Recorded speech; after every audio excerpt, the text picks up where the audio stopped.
Hello everyone, welcome back to Oliveboard. I am Pooja और यहाँ पर हमने एक सीरीज स्टार्ट की है जहाँ पर हम मिनिस्ट्री ऑफ फाइनेंस की सभी गवर्नमेंट स्कीम्स को कवर कर रहे हैं। इसके पहले मैंने 5 वीडियोस बनाए हैं, अगर अभी तक आपने नहीं देखे तो आप प्लेलिस्ट में जाकर देख सकते हैं। और उसी सीरीज में आज हम नेक्स्ट टॉपिक बात करने वाले हैं अटल पेंशन योजना पे। क्या होती है अटल पेंशन योजना, कौन है ये बेनिफिशरीज, एनपीएस से किस तरीके से ये डिफर करती है, काफी कुछ नया सीखने को मिलने वाला है। और ये वीडियो आपके फेज 1 एंड फेज 2 एग्जामिनेशन में आपकी मदद करेगा। अगर आप लोग भी बैंकिंग एग्जाम की प्रिपरेशन कर रहे हैं, रेगुलेटरी बॉडी एग्जाम की प्रिपरेशन कर रहे हैं या फिर आप किसी स्टेट एग्जाम की प्रिपरेशन कर रहे हैं, सभी के लिए ये वीडियो, ये सीरीज यूजफुल रहने वाली है। तो ज्यादा से ज्यादा लोगों के बीच में शेयर कर सकते हैं आप और बिल्कुल मेरे साथ कनेक्ट हो सकते हैं। इसके अलावा कोई भी डाउट है अबाउट द करंट अफेयर्स या फिर हमारी जो स्कीम्स चल रही हैं, तो आप एक और काम कर सकते हैं। पता है क्या, आप टेलीग्राम ज्वाइन कर लीजिए मेरा, current affairs with Pooja ma'am, और वहां पर आप पर्सनली मुझसे कोई भी डाउट पूछ सकते हो। मैं पूरी कोशिश करती हूं कि जल्दी से जल्दी आपके क्वेश्चंस का सॉल्यूशन मैं वहां पर आपको प्रोवाइड कर दूं। क्लियर? तो स्टार्ट करेंगे आज हम अटल पेंशन योजना। क्या है ये पेंशन योजना? लेकिन आपको पता है सीरीज स्टार्ट होती है एक क्वेश्चन के साथ, और एक प्रैक्टिस क्वेश्चन है जिसका आंसर आप हमें बताएंगे कमेंट सेक्शन में। ऑब्वियसली बात है, अगर आंसर नहीं पता कोई टेंशन वाली बात नहीं है, वीडियो को आप एंड तक देखिए, आपको आंसर भी मिल जाएगा इसका। क्लियर? चलिए, यहां पे प्रैक्टिस क्वेश्चन क्या है पहले हम वो देखते हैं, जिसका आंसर आप हमें करने की कोशिश कीजिए। Regarding Atal pension Yojana which of the following statement is correct? कौन सा स्टेटमेंट यहां पर करेक्ट है? फर्स्ट है, it is a minimum guarantee pension scheme mainly targeted at unorganised sector worker. Second है, only one member of a family can join the scheme. Third one is the same amount of pension is guaranteed for the spouse of the life after the subscriber death. ठीक है, बोला गया है कि ये minimum guarantee pension scheme है जो कि रिटायरमेंट के बाद आपको एक गारंटी पेंशन प्रोवाइड करती है, और ये योजना अनऑर्गेनाइज सेक्टर वर्कर के लिए है। सेकेंड है, केवल एक फैमिली, मतलब एक फैमिली से एक ही मेंबर सब्सक्राइबर हो सकता है, और जो सब्सक्राइबर है अगर उसकी डेथ हो जाती है तो उसकी जो वाइफ है, उसके जो पार्टनर होगा, स्पाउस होगा, उसको ये पैसा दिया जाएगा। कौन सा स्टेटमेंट यहाँ पे करेक्ट है? Only 1, 2 and 3, 1 and 3, 1 2 3। जो भी सही आंसर आपको लगता है आप हमें कमेंट सेक्शन में बता सकते हैं। आइए स्टार्ट करेंगे हम अबाउट द स्कीम। सबसे पहली बात, कब लॉन्च किया गया, क्यों लॉन्च किया गया, पर्पस क्या है, एजेंडा क्या है, वो समझ लेते हैं। सो अटल पेंशन योजना ये एक सोशल सिक्योरिटी स्कीम है और इसे 9th ऑफ मई आने वाला है, इसकी एनिवर्सरी होगी।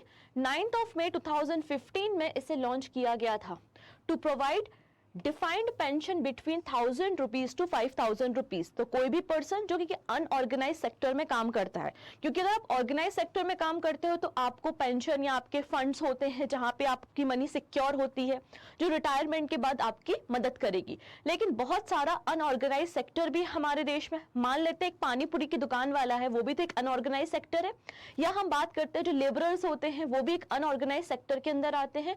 तो ऐसे लोगों का रिटायरमेंट के बाद क्या, अगर उनकी फैमिली माइग्रेट हो जाती है, उनके जो बच्चे हैं वो दूसरी प्लेसेस पे चले जाते हैं, तो उनके 60 साल होने के बाद उनका क्या, तो एक मंथली कुछ फिक्स अमाउंट ऑफ इनकम रहेगी, तो वो 60 इयर्स के बाद उनके लिए यूजफुल रहेगा। इसलिए आपकी सोशल सिक्योरिटी स्कीम को लॉन्च किया गया था 9th ऑफ मई 2015 में, जिसमें ये कवर करती है अनऑर्गेनाइज सेक्टर को, और 1000 रुपीज से 5000 रुपीज का पर मंथ पेंशन मिलेगा। कब? जब आप 60 इयर्स के हो जाएंगे। Clear? To provide social security for the people working in a or unorganized sector, as people working in such sector mainly belong to the low income group, जो कि low income group या unorganized sector के workers हैं, उनके लिए से launch किया गया था। अब टर्म्स क्या है एनरोल होने के लिए? तो सबसे पहली बात, इंडियन होना चाहिए, ऑब्वियस सी बात है। सेकेंड कंडीशन है, आपकी एज 18 से लेकर 40 इयर्स के बीच में होना चाहिए, तो आप इस स्कीम में एनरोल कर सकते हैं। तो APY can be subscribe by any Indian citizen in the age group of 18 to 40 years, जिनका अपना एक बैंक अकाउंट हो, किसी भी बैंक में बैंक अकाउंट हो सकता है, या फिर आपके पोस्ट ऑफिस में भी आपका बैंक अकाउंट हो सकता है, तो आप एलिजिबल होंगे।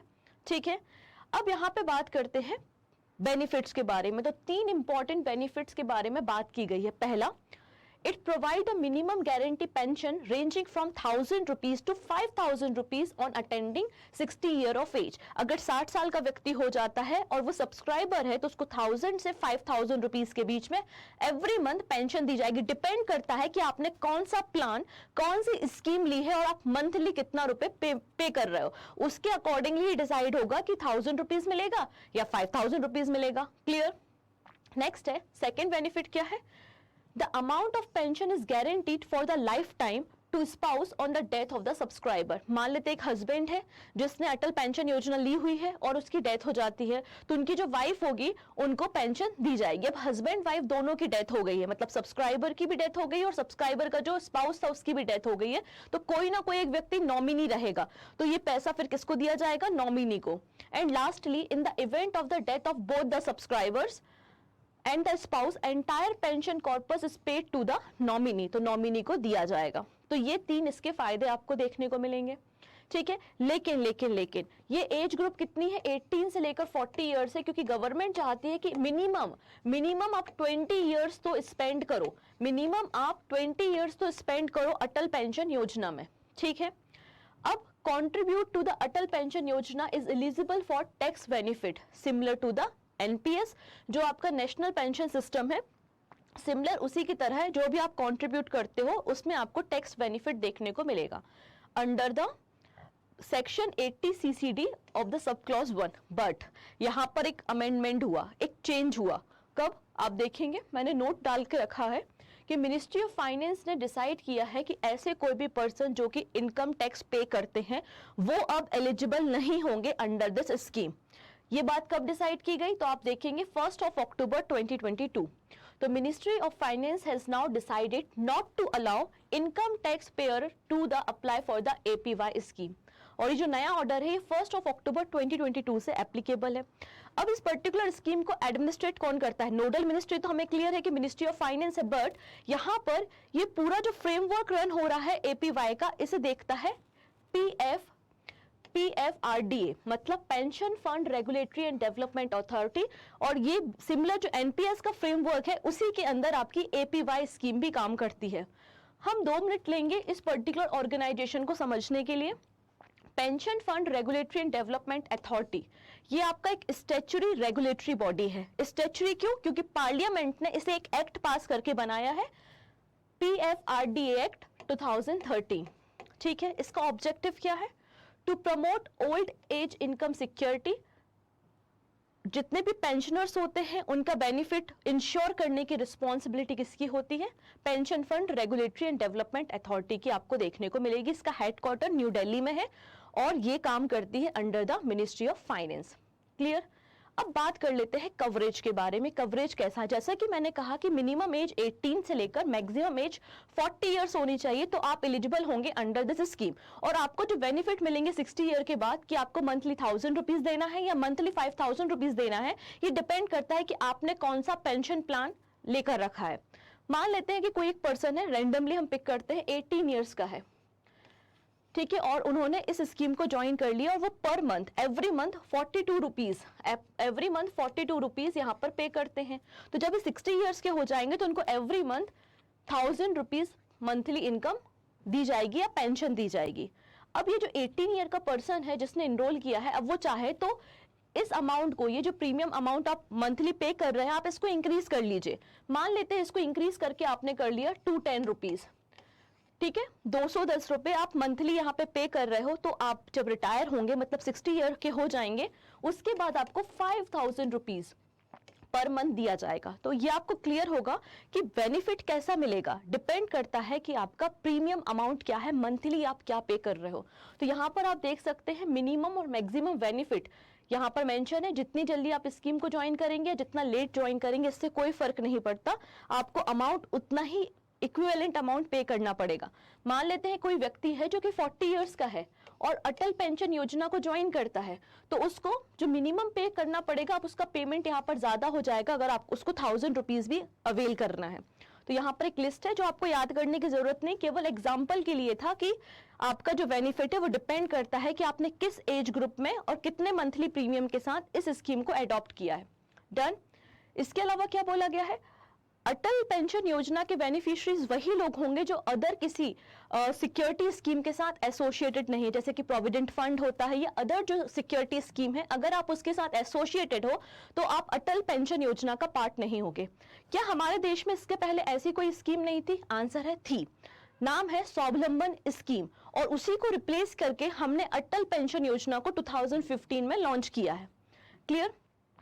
अब यहाँ पे क्वेश्चन ये बनता है कि मान लेते हैं कोई बेनिफिशियरी है और उसकी डेथ 60 ईयर के पहले ही हो जाती है, मतलब वो प्रीमियम पे कर रहा था बट उनकी डेथ 60 ईयर के पहले हो जाती है, तब क्या होगा? तो उसके केस में क्या होगा, जो भी स्पाउस है वो रिमेनिंग जो अमाउंट है या रिमेनिंग जो टाइम पीरियड है उसमें प्रीमियम पे करेगा, और 60 ईयर जैसे ही उस सब्सक्राइबर का होगा ऑन पेपर तो वाइफ को पैसा मिलना शुरू हो जाएगा अंडर दिस स्कीम। अब यहाँ पर अटल पेंशन योजना में ऑटो डेबिट का ऑप्शन होता है। एक बार आपने एनरोलमेंट करा लिया, एवरी मंथ जो भी आप प्रीमियम पे करना चाहते हो वो ऑटोमेटिकली आपके अकाउंट से डिडक्ट होगा।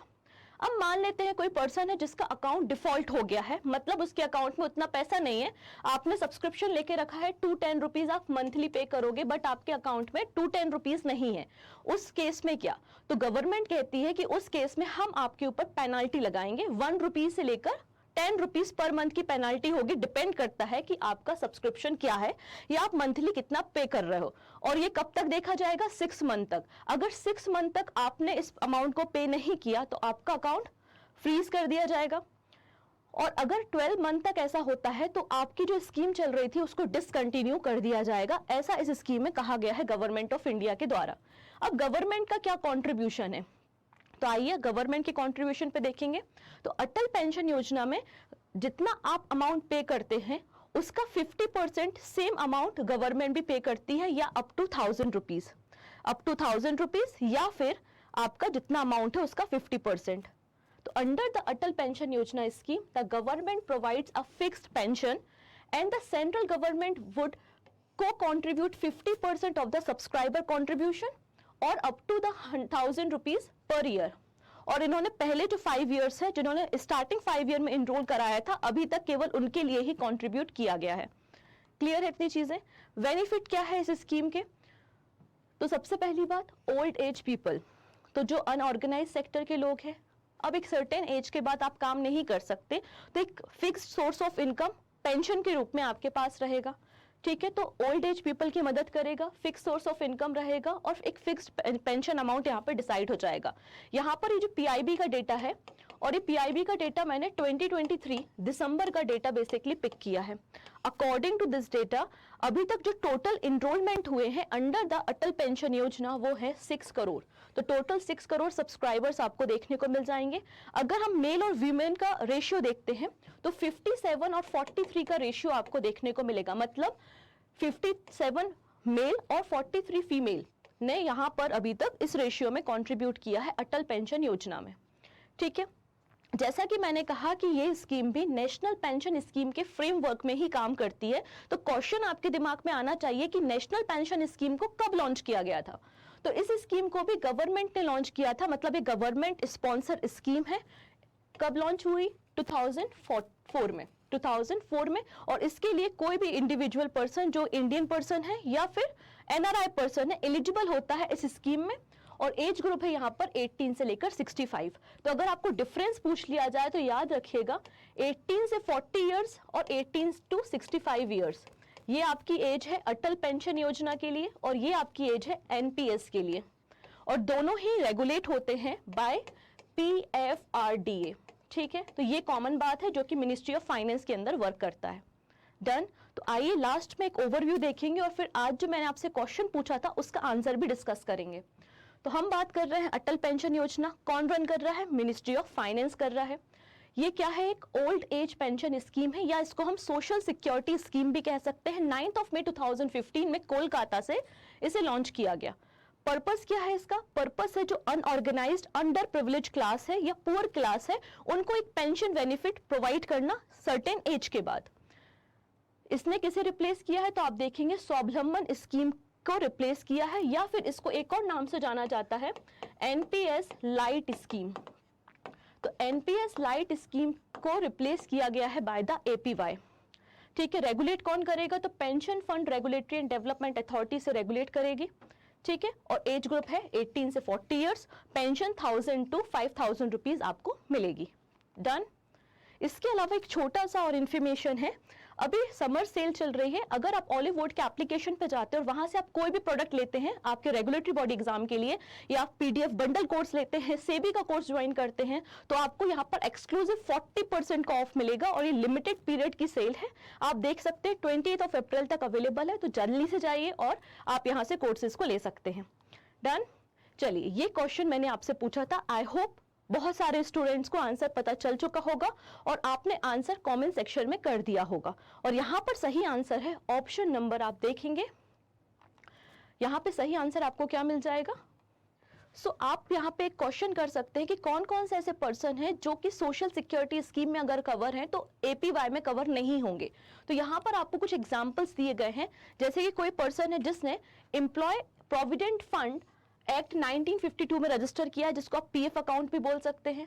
अगर आप रजिस्टर है कोल माइंस प्रोविडेंट फंड के अंदर, या फिर Assam tea plantation provident fund के अंदर, या Jammu and Kashmir employ provident fund के अंदर, या अदर कोई आपकी सिक्योरिटी स्कीम में अगर आप रजिस्टर है तो आप बेनिफिशियरीज नहीं होंगे एपीवाई के। ये बात भी गवर्नमेंट ने मेंशन की है। इसके अलावा जैसे कि मैंने बताया था, अगर आपके अकाउंट में सफिशिएंट अमाउंट नहीं है प्रीमियम को पे करने के लिए, तो ये सारी पेनाल्टी वहां पर लगेंगी। क्लियर है? तो इस तरीके से हमारी क्लास थी। इसके अलावा ये एक रिवीजन क्वेश्चन है, इसका आंसर आप अभी करेंगे हमें कमेंट सेक्शन में। अंडर द अटल पेंशन योजना, what is the minimum age eight which an individual start getting pension.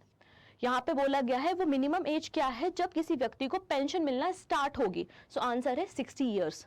Option यहाँ पे बी करेक्ट हो जाएगा। डन। तो जो मैंने क्वेश्चन स्टार्टिंग में पूछा था उसका आंसर आप हमें कमेंट सेक्शन में दे सकते हैं, और पीडीएफ के लिए आप टेलीग्राम को ज्वाइन कर सकते हैं। और अगर आपको मंथली मैगजीन की रिक्वायरमेंट है अपने करंट अफेयर्स को और भी स्ट्रॉन्ग करने के लिए, तो हमारे पास एक कोर्स अवेलेबल है which is YouTube PDF bundle course, जो कि ऑलिव वुड के एप्लीकेशन पे अवेलेबल है। आप इसको भी यूज कर सकते हैं। So take care and bye bye.